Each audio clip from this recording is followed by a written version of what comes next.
Pebrero taong 2022, sa probinsya ng Capiz, naglilinis ng apartment ng kanilang yumaong ina ang tatlong magkakapatid na itatago natin sa alias na Randy, Romel at Jaime. Habang nasa gitna ng paglilinis, bigla na lang hinangin ng electric fan ang mga dokumento. Kaya naman, isa-isang pinulot ng nakatatandang kapatid na si Romel ang mga dokumento. Pero isang dokumento ang pumukaw ng kanyang atensyon. Laking gulat niya na makita ang special power of attorney na nakapangalan sa kanilang kapatid na si Jaime na may petsang December 10 ng taong 2020 at may dagda ng kanilang yumaong mga magulang. Labis ang pagtataka ni Romel kung papaano nagawang nagdaan ng kanilang mga magulang ang special power of attorney sa petsa ng December 10. Gayong Nobyembre ay pumanaw na ang kanilang ina habang nasa kritikal na kalagayan naman ang kanilang ama. Hanggang tuluyan ding pumanaw noong Disyembre 25 ng parehong taon. Dahil sa nadiskubre, nagkaroon ng komprontasyon ang magkakapatid. Pinilit nilang magpaliwanag si Jaime pero nang wala itong maisagot, dali-dali itong umalis.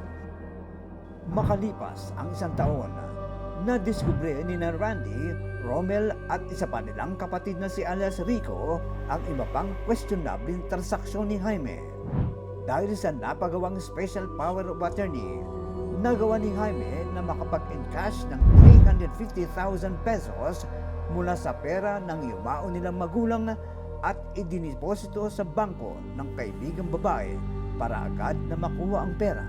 Pagbisita ko sa Camp Crame, personal kong inalam sa mahigit 2 dekada ng document examiner na si Tilda Chavez ang mga detalye na kailangan nila sa pagsusuri. Ma'am, anong importanteng detalye sa karakteristik ng pirma ang tinitingnan ninyo? Sir, yung manner of execution, yun yung paano ba mabilis ba siyang sumulat, mabagal ba, o moderate lang. Kasi kinakategorize namin na slow, moderate, and fast. Kasi pag mabilis kang sumulat, hindi yun, pag ginagaya mo yan, pictorial appearances, you can see that it is written by one. Pero pag i-examine na yan ng examiner, nakikita namin yun kung yung sulat mo ba ay mabagal, o may mga saan ka huminto, o saan ka nag-hesitate, yung alanganin ka, nakikita namin doon.